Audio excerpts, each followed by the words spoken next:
Because of Winn, Dixie by Kate DiCamillo.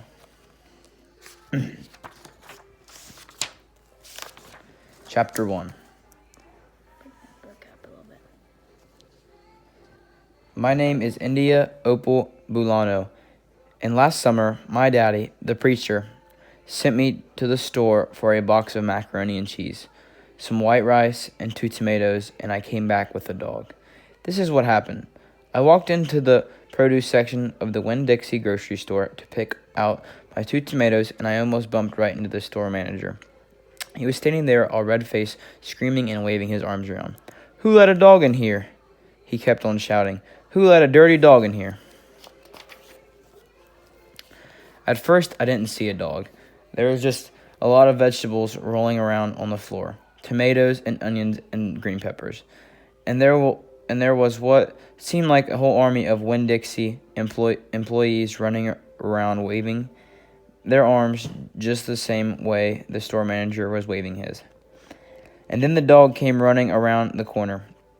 He was a big dog and ugly, and he looked like he was having a real good time. His tongue was hanging out, and he was wagging his tail.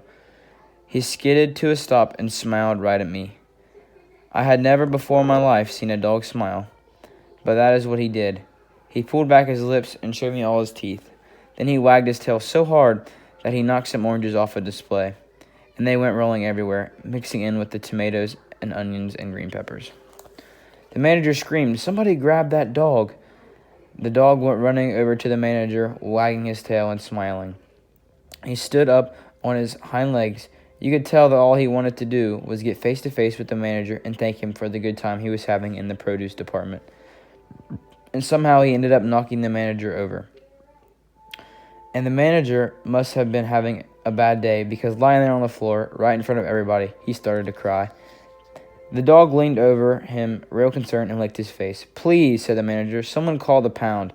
"Wait a minute," I hollered. "That's my dog. Don't call the pound." All the Winn-Dixie's employees turned around and looked at me, and I knew I had done something big and maybe stupid, but I couldn't help it. I couldn't let that dog go to the pound. "Here, boy," I said. The dog stopped licking the manager's face and put his ears in the air and looked at me, like he was trying to remember where he knew me from. "Here, boy," I said, and then I figured that the dog was probably just like everybody else in the world, that he would want to get called by a name, only I didn't know what his name was, so I just said the first name that came into my head. "Here, Winn-Dixie." And that dog came trotting over to me just like he had been doing it his whole life. The manager sat up and gave me a hard stare, like maybe I was making fun of him. "It's his name," I said, honest. The manager said, "Don't you know not to bring a dog in the grocery store?" "Yes, sir," I told him. "He got in by mistake. I'm sorry. It won't happen again." "Come on, Winn-Dixie," I said to the dog. I started walking, and he followed along behind me as I went out of the produce department and down the cereal aisle and past all the cashiers and out the door. Once we were safe outside, I checked him over real careful, and he didn't look that good. He was big but skinny. You could see his ribs.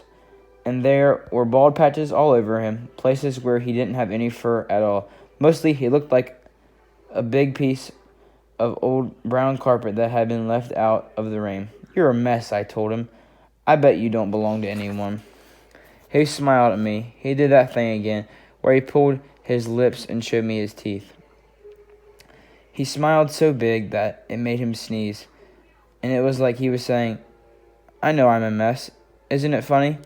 It's hard to not immediately fall in love with a dog who has a good sense of humor. "Come on," I told him.